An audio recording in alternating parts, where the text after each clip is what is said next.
Hi friends, flavour by Shiba ಚಾನಲ್ಗೆ ಸ್ವಾಗತ. ಇವತ್ತಿನ ಸ್ಪೆಷಲ್ ಏನು ಅಂತೇಳಿದರೆ, ಈರುಳ್ಳಿ ಹೂವಲ್ಲಿ ಒಂದು ಎಕ್ಸಲೆಂಟ್ ಆಗಿರೋ ಬೇಳೆ ಸಾರು ಮಾಡಿ ತೋರಿಸ್ತೀನಿ. ಸ್ಪ್ರಿಂಗ್ ಆನಿಯನಲ್ಲಿ ಅದು ಹೇಗೆ ಮಾಡೋದು ಅಂತ ನೋಡೋಣ. ಅದಕ್ಕಿಂತ ಮುಂಚೆ ಯಾರು ನನ್ನ ಚಾನಲ್ನ ಇನ್ನೂ ಸಬ್ಸ್ಕ್ರೈಬ್ ಮಾಡ್ಕೊಂಡಿಲ್ಲ ಅವ್ರು ದಯವಿಟ್ಟು ಮಾಡ್ಕೊಳ್ಳಿ. ಹಾಗೆ ಡೈಲಿ ನನ್ನ ವೀಡಿಯೋಸ್ನ ನೋಡ್ತಾ ಇರಿ. ಹಾಗೆ ಒಂದು ಲೈಕ್ ಕೂಡ ಕೊಡಿ. ನೋಡಿ, ನಾನು ನಮ್ಮನೆ ಪಾಟಲ್ಲಿ ಬೆಳೆದಿರುವಂಥದ್ದು ಇದು ಈರುಳ್ಳಿ ಗಿಡ ಹಾಕಿದ್ದೀನಿ. ಈರುಳ್ಳಿ ಇದು ಲೀವ್ಸ್ ಇದೆ ನೋಡಿ, ಅದರಲ್ಲಿ ಸಾರು ಮಾಡೋದು ಆಯಿತಾ. ಫ್ಲೇವರ್ ಎಷ್ಟು ಚೆನ್ನಾಗಿರುತ್ತೆ ಅಂತಿಲ್ಲ. ನೋಡಿ ಹೇಗೆ ಮಾಡೋದು ಅಂತ ಹೇಳ್ತೀನಿ. ಒಂದು ಅರ್ಧ ಕಪ್ಪು ಬೇಳೆ ತೊಗೊಂಡಿದ್ದೀನಿ. ಆಮೇಲೆ ಒಂದು ಈರುಳ್ಳಿ, ದೊಡ್ಡ ಸೈಜ್ ಬಿಗ್ ಸೈಜ್ ಆನಿಯನ್ನು, 2 ಟೊಮ್ಯಾಟೊ, ಇದೆಲ್ಲ ರೆಡಿ ಮಾಡಿ ಇಟ್ಕೊಂಬಿಡಿ. ಇದು ಸ್ಪ್ರಿಂಗ್ ಆನಿಯನ್, ಈರುಳ್ಳಿ ಹೂವನ್ನ ಕಟ್ ಮಾಡಿ ಇಟ್ಕೊಂಡಿದ್ದೀನಿ. ಚೆಂದ ವಾಶ್ ಮಾಡಿಬಿಟ್ಟು ಕಟ್ ಮಾಡಿ ಇಟ್ಕೊಳ್ಳಿ. ಆಮೇಲೆ ಕೊತ್ತಂಬರಿ ಸೊಪ್ಪು, ಜೊತೆಗೆ ತೆಂಗಿನಕಾಯಿ ತುರಿ, ಇದಿಷ್ಟು ರೆಡಿ ಮಾಡ್ಕೊಳ್ಳಿ. ಇದಿಷ್ಟು ನಮ್ಗೆ ರೆಡಿಯಾಗಿ ಇಟ್ಕೊಂಡು ಸಾಂಬಾರು ಪುಡಿನೂ ಇಟ್ಕೊಂಡ್ಬಿಟ್ರೆ ನಮ್ಮದು ಸ್ಪ್ರಿಂಗ್ ಆನಿಯನ್ಸ್ ಬೇಳೆ ಸಾರು ರೆಡಿ ಇರುತ್ತೆ. ಒಗ್ಗರಣೆಗೆ ಏನೇನು ಬೇಕು ನೋಡೋಣ. ಸಾಸಿವೆ ಆಯಿತಾ, ಒಣಮೆಣಸಿನ್ಕಾಯಿ, ಆಮೇಲೆ ಒಂದು 5-6 ತೊಳೆ ಬೆಳ್ಳುಳ್ಳಿ, ಕರಿಬೇವಿನ ಸೊಪ್ಪು, ಇಂಗು, ಇದಿಷ್ಟು ಒಗ್ಗರಣೆಗೆ. ಇದಿಷ್ಟು ರೆಡಿ ಮಾಡ್ಕೊಂಬಿಡಿ. ಸ್ಟವ್ ಪಕ್ಕದಲ್ಲೇ ಇಟ್ಕೊಂಬಿಡಿ.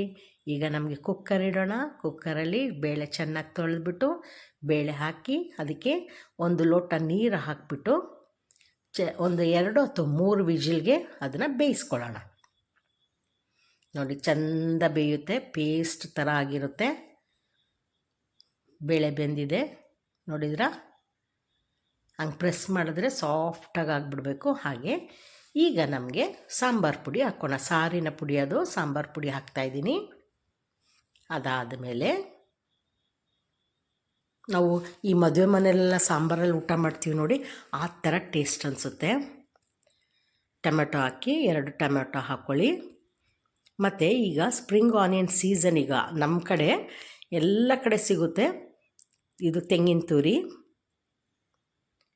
ಆಮೇಲೆ ಈ ಈರುಳ್ಳಿದು ಹೂ ಕಟ್ ಮಾಡ್ಕೊಂಡಿದ್ವಲ್ಲ ಅದು ಸೀಸನ್ ಆಗಿ ತೋರಿಸ್ತಾ ಇದ್ದೀನಿ. ಆಮೇಲೆ ಆ ಫ್ಲೇವರ್ ಎಷ್ಟು ಚೆನ್ನಾಗಿರುತ್ತೆ ಗೊತ್ತಾ ಸಾಂಬಾರಿಗೆ.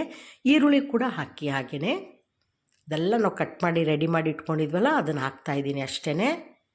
ಅದ್ರ ಜೊತೆಗೆ ನಮಗೆ ಟೇಸ್ಟಿಗೆ ಎಷ್ಟು ಬೇಕೋ ಅಷ್ಟು ಉಪ್ಪು ಹಾಕ್ಬಿಟ್ಟು ಮಿಕ್ಸ್ ಮಾಡ್ಕೊಳ್ಳಿ. ಕೊತ್ತಂಬರಿ ಸೊಪ್ಪೆಲ್ಲ ಹಾಕ್ಬಿಟ್ಟು ಮಿಕ್ಸ್ ಮಾಡ್ಕೊಳ್ಳಿ ಆಯಿತಾ. ಎಷ್ಟು ಬೇಕಷ್ಟು ನೀರು ಹಾಕ್ಕೊಳ್ಳಿ. ತುಂಬ ತೆಳ್ಳಗೂ ಬೇಡ, ತುಂಬ ಗಟ್ಟಿಯಾಗಿರಬಾರ್ದು. ನೋಡಿ, ಈ ಥರ ಇರಬೇಕು. ಜಸ್ಟ್ 1 ವಿಜಿಲ್ಗೆ ತೆಗೀರಿ. ಈಗ ಫುಲ್ ಫ್ಲೇಮಲ್ಲಿ ಇಟ್ಕೊಳ್ಳಿ ಸ್ಟವ್ನ. 1 ವಿಜಿಲ್ಗೆ ತೆಗೀರಿ. ಆ ವಿಜಿಲ್ ಬರುವಷ್ಟರಲ್ಲಿ ನಮಗೆ ಪಕ್ಕದ ಸ್ಟವಲ್ಲಿ ಒಗ್ಗರಣೆಗೆ ಹಾಕ್ಕೊಂಬಿಡೋಣ. ಬಾಣಲಿ ಇಡಿ, ಸ್ವಲ್ಪ ಎಣ್ಣೆ ಹಾಕಿ, ಸಾಸಿವೆ ಹಾಕಿ, ಸಾಸಿವೆ ಸಿಡಿದ ಮೇಲೆ ಆಯಿತಾ, ಸಾಸಿವೆ ಹಾಕ್ಕೊಳ್ಳಿ. ಈಗ ಸಾಸಿವೆ ಎಲ್ಲ ಸಿಡಿದ ಮೇಲೆ ಒಣಮೆಣಸಿನ್ಕಾಯಿ, ಕರಿಬೇವಿನ ಸೊಪ್ಪು, ಬೆಳ್ಳುಳ್ಳಿ ಮತ್ತು ಇಂಗು, ಇದಿಷ್ಟು ಹಾಕ್ಬಿಟ್ಟು ಒಗ್ಗರಣೆಗೆ ಹಾಕ್ಕೊಳ್ಬೇಕು. ಸಾರು ಘಮ ಘಮ ಅಂತಿರುತ್ತೆ. ಬಿಸಿ ಅನ್ನಕ್ಕೆ ಒಂಚೂರು ತುಪ್ಪನೂ ಹಾಕ್ಕೊಂಡು ಈ ಸಾಂಬಾರು ಹಾಕ್ಕೊಂಡು ಊಟ ಮಾಡಿದ್ರೆ ಎಷ್ಟು ಮಜಾ ಇರುತ್ತೆ ಅಂತಿಲ್ಲ, ಆಸಮಾಗಿರುತ್ತೆ. ನೋಡಿ, ರೆಡಿಯಾಗಿದೆ. ಈಗ 1 ವಿಜಿಲ್ ಅಷ್ಟೇ ಸಾಕು, ರೆಡಿ ಇರುತ್ತೆ. ಈಗ ಇದಕ್ಕೆ ಹಾಕ್ಕೊಂಡು ಸರ್ವ್ ಮಾಡ್ಕೊಳ್ಳಿ. ಸರ್ವ್ ಮಾಡಿಕೊಂಡು ಬಿಸಿ ಅನ್ನಕ್ಕೆ ಮುದ್ದೆಗೆಲ್ಲ ತುಂಬ ಚೆನ್ನಾಗಿರುತ್ತೆ. ಇದು ಮಾಡಿ ನೀವು ಟೇಸ್ಟ್ ಮಾಡಿಬಿಟ್ಟು ಇದು ಹೇಗಿತ್ತು ಅಂತೇಳಿ. ಈಗ ಈರುಳ್ಳಿ ಹೂವು ಸೀಸನು ಮಿಸ್ ಮಾಡದೆ ಮಾಡಿ. ನಮಗೆ ನೆಕ್ಸ್ಟ್ ವೀಡಿಯೋದಲ್ಲಿ ಮೀಟ್ ಮಾಡೋಣ. ಅಲ್ಲಿವರೆಗೂ take care, bye bye, thank you.